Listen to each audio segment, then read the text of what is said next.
कि जो गड़बड़ करने वाले हैं वो गड़बड़ करेंगे। नीतीश जी ऐसे ही बोलते हैं कि कुछ है जो गड़बड़ करने वाले वो नहीं सुधरेंगे, वो गड़बड़ करवे करेंगे। तो वैसे ही लोग जो गड़बड़ करवे करेंगे बस वही लोग वहाँ बच गए हैं। बाकी जनता दल यूनाइटेड अब जहाँ गए जिला खाली हो गया।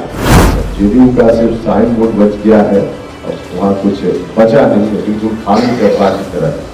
और ऐसा हुआ है सिर्फ और सिर्फ नीतीश कुमार जी के डिसीजन के चलते जनता दल यूनाइटेड का जो जनाजा निकल गया और शुरू में अब जनता दल नहीं है, जनाजा दल है। अब किसी भी स्थिति में बिहार के लोग तेजस्वी यादव जी को मुख्यमंत्री को नहीं स्वीकार करने वाले। जहाँ तक मुख्यमंत्री जी के नीतीश जी के प्रधानमंत्री का बनने का सवाल है, तो इसका अवसर तो उन्होंने खो ही दिया है। आपकी फिटनेस का राज क्या है? एशवेल रस, ये एक ही बोतल में है। Stress, weakness, acidity, obesity, hair fall, skin की हर परेशानियों का एक ही हल। एशवेल लाइफ, डायबिटीज फ्री लाइफ।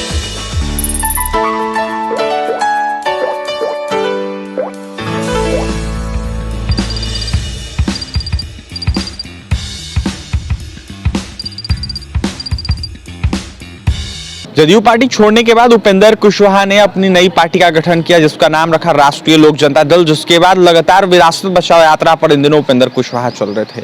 कल उनका विरासत बचाओ यात्रा समाप्त हो गया, जिसके बाद उन्होंने आज प्रेस वार्ता बुलाई। जिस प्रेस वार्ता में उपेंद्र कुशवाहा ने यह साफ कहा है कि हमारा पार्टी लगातार मजबूत पड़ा है, तो वहीं तमाम लोगों का समर्थन मिल रहा है, तमाम लोग जो है कहीं ना कहीं रिस्पॉन्स दे रहे हैं, तो वहीं लगातार जो है हमारी पार्टी मजबूत हो रही है। उपेंद्र कुशवाहा ने आगे लगातार नीतीश कुमार पर हमला बोला है, तो वहीं तेजस्वी यादव पर हमला बोला। जिस तरीके से तेजस्वी यादव ने कल भरी सदन में साफ कहा था कि मुझे मुख्यमंत्री बनना नहीं है, तो वहीं नीतीश कुमार को प्रधानमंत्री बनना नहीं है। इसको लेकर उपेंद्र कुशवाहा ने साफ कहा है कि जदयू पार्टी कहीं ना कहीं कमजोर हो रही है, उसका अस्तित्व बिहार से खत्म हो रहा है। तो वहीं उपेंद्र कुशवाहा क्या कुछ कह रहे हैं वो सुने आप लोग। पार्टी गठन के बाद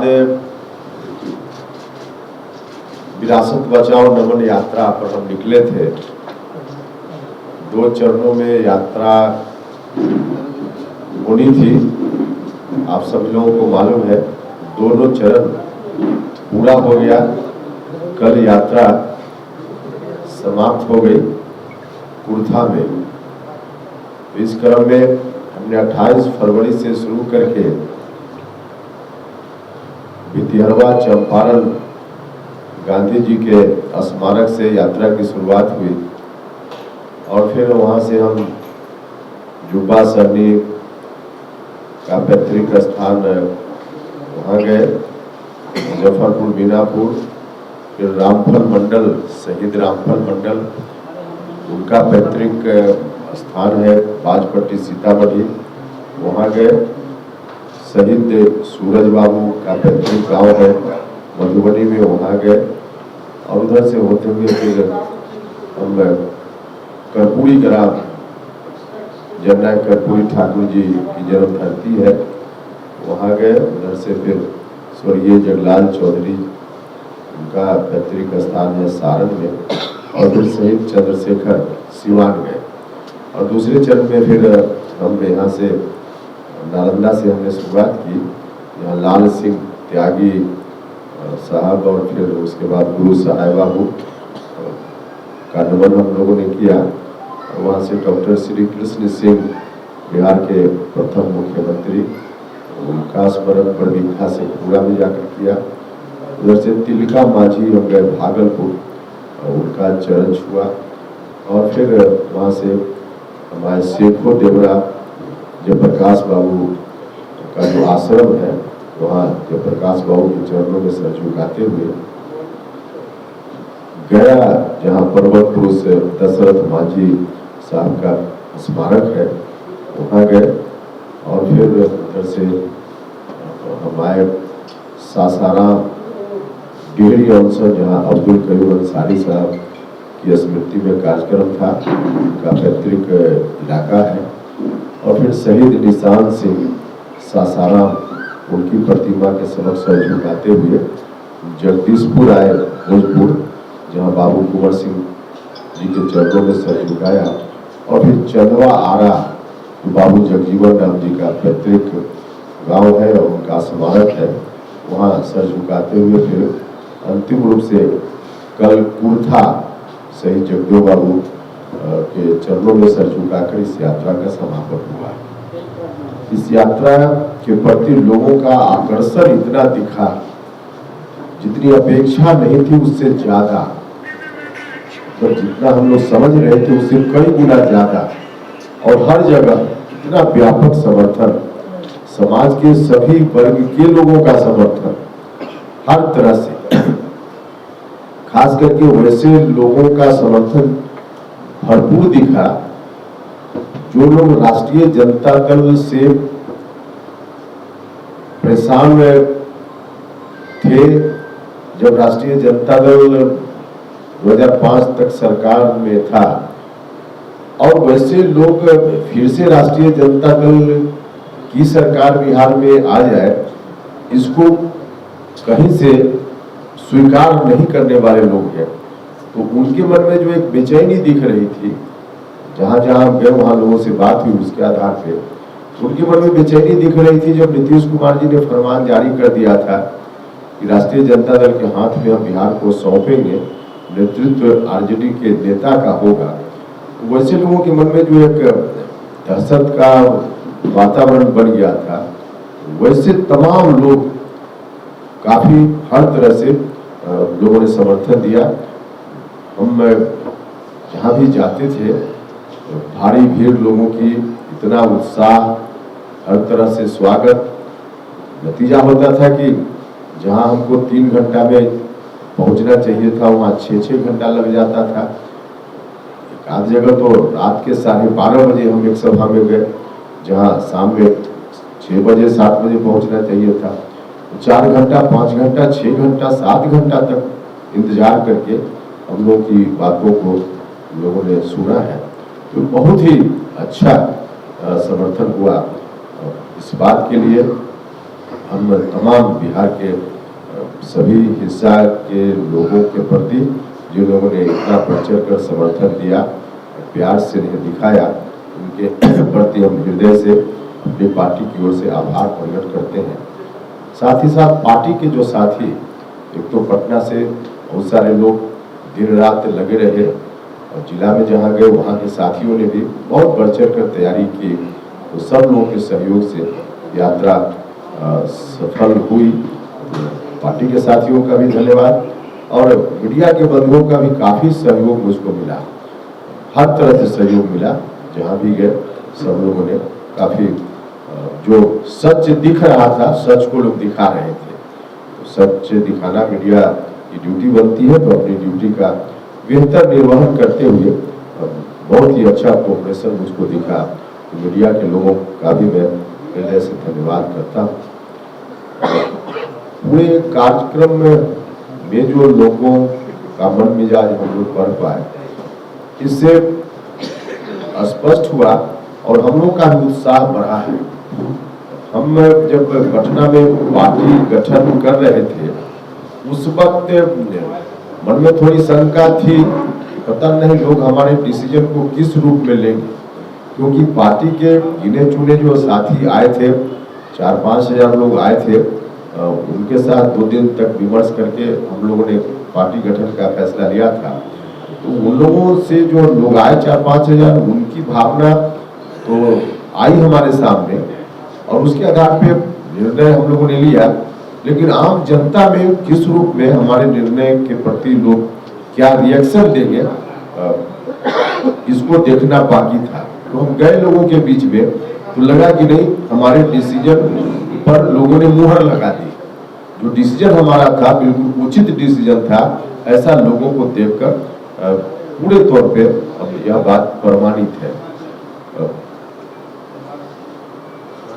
जिस रूप में नीतीश कुमार जी ने बिहार को ले जाने की बात की, और खुद ही नीतीश जी बोलते भी हैं कि समाज में सब लोग नहीं सुधर सकता है, कुछ लोग तो गड़बड़ करने वाले हैं और रहेंगे। मुझको लगता है कि जिनको नीतीश जी उस कैटेगरी में रख रहे हैं कि जो गड़बड़ करने वाले हैं वो करवे करेंगे, नीतीश जी ऐसे ही बोलते हैं कि कुछ है जो गड़बड़ करने वाले वो नहीं सुधरेंगे, वो गड़बड़ करवे करेंगे। तो वैसे ही लोग जो गड़बड़ करवे करेंगे बस वही लोग वहां बच गए हैं। बाकी जनता दल यूनाइटेड हम जहां गए जिला का जिला खाली हो गया। सैकड़ों की संख्या में हर जिला में लोगों ने पार्टी की सदस्यता ली। जनता दल यूनाइटेड को छोड़कर अधिकांश लोगों, कुछ दूसरे दल के भी लोग आए, लेकिन अधिकांश दूसरे दल के लोगों ने हमारी पार्टी की सदस्यता, राष्ट्रीय लोक जनता दल की सदस्यता ली। तो कई जिला तो सैकड़ों जेडीयू का कोई सीधे कार्यकर्ता नहीं बल्कि जिला में विभिन्न पदों पर या राज्य में विभिन्न पदों पर रहा हुआ व्यक्ति, उन लोगों ने बड़े पैमाने पे पार्टी को छोड़कर, जेडीयू को छोड़कर हम लोगों के साथ आकर सदस्यता ग्रहण की। तो इस तरह से अब कुल मिला कर जेडीयू तो हमने बार बार कहा है कि जेडीयू का सिर्फ साइन बोर्ड बच गया है, अब वहाँ कुछ बचा नहीं है, बिल्कुल खाली डब्बा की तरह है। और ऐसा हुआ है सिर्फ और सिर्फ नीतीश कुमार जी के डिसीजन के चलते, जो डिसीजन उन्होंने किया कि बिहार को फिर से हम 2005 वालों के हाथ में सौंप देंगे, तो इसके चलते यह स्थिति बनी है। तो जनता दल यूनाइटेड, हमने एक जगह और कहा था कि आज जो स्थिति है, जनता दल यूनाइटेड का तो जनाजा निकल गया और उस रूप में अब जनता दल नहीं है, जनाजा दल है। अब कुछ नहीं बचा है, वहां जनाजा निकला है और जनाजा निकला है जेडीयू के नेताओं के कारण, उसमें कोई दूसरा दोषी नहीं। उन्हीं लोगों के कारण जनाजा, जनता दल जनाजा दल में बदल गया है। तो इस रूप में बिहार के लोग अब आगे बढ़ना चाहते हैं, पीछे नहीं लौटना चाहते। वो आगे बढ़ने वाले लोगों को की भावना के अनुकूल हम सब लोग खड़ा उतरने का प्रयास कर रहे हैं। और इसी क्रम में बुरी बात हो जाए तो अब इतनी हड़बड़ी में क्यों, हमारी बुरी बात हो जाए बीच में ही आप। सम्राट अशोक जयंती 28 मार्च को पटना के बापू सभागार में पार्टी की ओर से हम मनाएंगे। पार्टी के साथियों की ओर से तय हुआ है कि 28 मार्च को बापू सभागार में सम्राट अशोक जयंती का कार्यक्रम समारोह पूर्वक हम मनाएंगे। तो उस दिन बाकी जो एक तरह से कहिए कि यात्रा का समापन तो हो गया है, लेकिन महापुरुषों को याद करने के मकसद से हम बिहार भर में कार्यक्रम बनाए और सब जगह गए। यह कार्यक्रम भी 28 मार्च वाला भी सम्राट अशोक को याद करने का कार्यक्रम है। तो एक तरह से कहिए कि यात्रा का ही जो नमन का जो कार्यक्रम है उसी का विस्तारित रूप होगा 28 मार्च का कार्यक्रम, जिस दिन हम सम्राट अशोक के चरणों में सर झुकाएंगे, याद करेंगे और किस रूप में फिर आगे बिहार बढ़े उस पर बात करेंगे। तो 28 मार्च बापू सभागार में कार्यक्रम होगा। तो अब सवाल पूछिए। आगे सीएम बनने की हड़बड़ी है, नीतीश जी को पीएम बनने की हड़बड़ी है, लगता है कि आपकी यात्रा का इफेक्ट है। देखिए, वो कहे या न कहे, सच यही है कि अब किसी भी स्थिति में बिहार के लोग तेजस्वी यादव जी को मुख्यमंत्री तो नहीं स्वीकार करने वाले। तो सच यही है, अब वो कहे या ना कहे। जहां तक मुख्यमंत्री जी के, नीतीश जी के प्रधानमंत्री का बनने का सवाल है, तो इसका अवसर तो उन्होंने खो ही दिया है। रात में सोते होंगे तब उनको मेरी बात याद आती होगी। हम लगातार बोल रहे थे कि नीतीश जी अपना डिसीजन बदलिए, अन्यथा जेडीयू बर्बाद हो जाएगा, समाप्त हो जाएगा। तो जेडीयू बर्बाद समाप्त अब हो रहा है, नीतीश जी को इस बात का एहसास तो हो ही चुका होगा। तो अवसर उन्होंने खो दिया, तो अवसर ही अब नहीं है, तो फिर कोई कहे या न कहे क्या फर्क पड़ता है। आपको लगता है कि नरेंद्र मोदी का विकल्प अभी दूर दूर तक कोई नहीं है 2024 के लिए? हाँ, देखिए, फिलहाल तो जो स्थिति है पूरे देश भर में हम विपक्ष की पार्टियों को देख रहे हैं, न सिर्फ बिहार बल्कि बिहार से बाहर, तो उसमें कोई चुनौती अभी नरेंद्र मोदी जी के समक्ष नहीं दिख रही है। अभी एक तरफा गेम होता है, उस तरह का है, क्योंकि नरेंद्र मोदी जी का पर्सनालिटी और उनका काम और उसके सामने बिखरा हुआ विपक्ष जिसका कोई एजेंडा नहीं, और उसमें से अधिकांश लोग भ्रष्टाचार में कभी जेल जाते हैं, कभी बाहर आते हैं। तो वैसे लोग मिलकर नरेंद्र मोदी जी का मुकाबला कहाँ कर पाए? स्थिति तो यही है।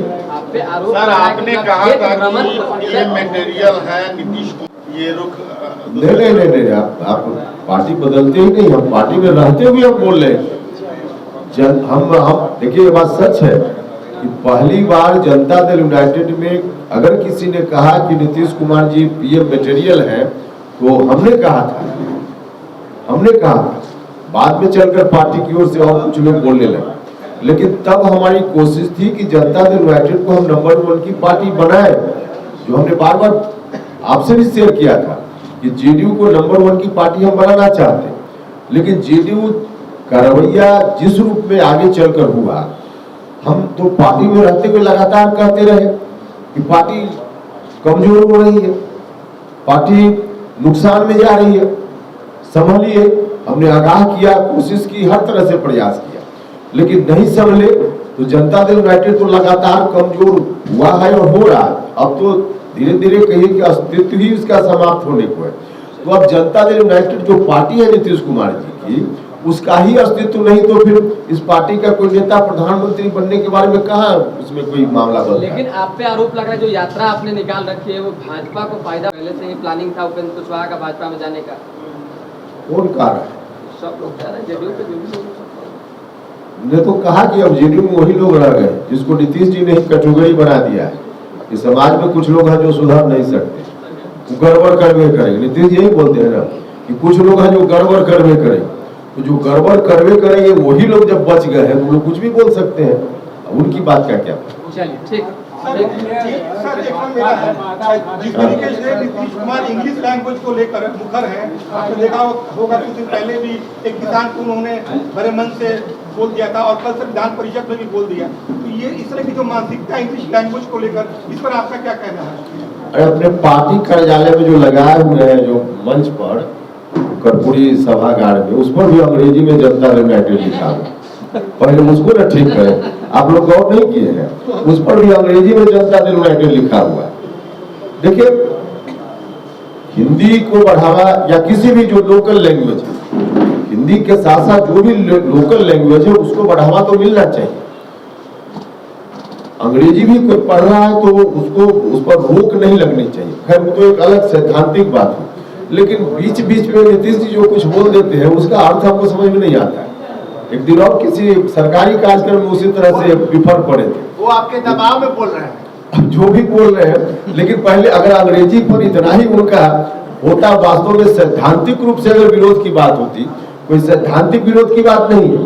सैद्धांतिक विरोध समाजवादियों का रहा है जो बिल्कुल सही विरोध है, लेकिन विरोध का मतलब अंग्रेजी भगाना, माने उसको उससे जान छुड़ाना नहीं है। अंग्रेजी भी पढ़े लोग, लेकिन अंग्रेजी में बाकी जो पढ़ाई लिखाई है उसका माध्यम अंग्रेजी ना बने, जो स्थानीय लैंग्वेज है उसका उस लैंग्वेज में पढ़ाई होनी चाहिए, वो एक अलग विषय। लेकिन कोई बच्चा अंग्रेजी पढ़ता है तो पढ़ना चाहिए, लेकिन नीतीश जी को इन सैद्धांतिक बातों से मतलब नहीं।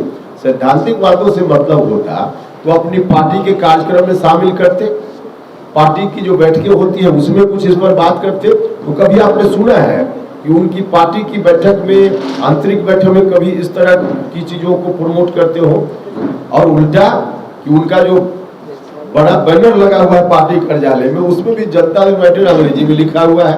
अब इसका जवाब तो वही दे, आप लोग कभी पूछिए उनसे कि आप अंग्रेजी सुन करके विफल जाते हैं और आपके पार्टी कार्यालय में जो बड़ा सा बैनर लगा है उसमें जनता दल यूनाइटेड अंग्रेजी में लिखा हुआ है। तो आपने सुन लिया क्या कुछ कह रहे थे उपेंद्र कुशवाहा। राष्ट्रीय लोक जनता दल के सुप्रीमो उपेंद्र कुशवाहा लगातार विरासत बचाओ यात्रा पर चल रहे थे, बिहार के अनेक जगहों पर गए, तो वहीं उपेंद्र कुशवाहा का यह साफ कहना था कि लगातार रिस्पांस मिल रहा है, लोग लगातार जो है रिस्पांस दे रहे हैं, तो वहीं तमाम लोगों का समर्थन मिल रहा है। उपेंद्र कुशवाहा ने यह साफ कहा है कि हमारी पार्टी मजबूत हो रही है। तो वहीं नीतीश कुमार पर हमला बोलते हुए उपेंद्र कुशवाहा ने यह साफ कहा है कि जदयू पार्टी शुरू से ही हम कह रहे थे कमजोर हो रही है, तो वहीं अस्तित्व अब बिहार से जदयू पार्टी का खत्म हो रहा है। मुख्यमंत्री तो बनने का सोच ही नहीं जदयू पार्टी के नेता, प्रधानमंत्री की तो बात ही अलग है। क्या कुछ कह रहे थे उपेंद्र कुशवाहा आपने सुना है। तेजस्वी यादव के बयान पर जमकर हमला बोला उपेंद्र कुशवाहा ने। तो वहीं विरासत बचाओ यात्रा पर तमाम प्रतिक्रिया दी है। और तमाम खबरों के लिए NBC 24 के साथ बने रहे पटना से सहयोगी अजय के साथ अभिषेक की रिपोर्ट।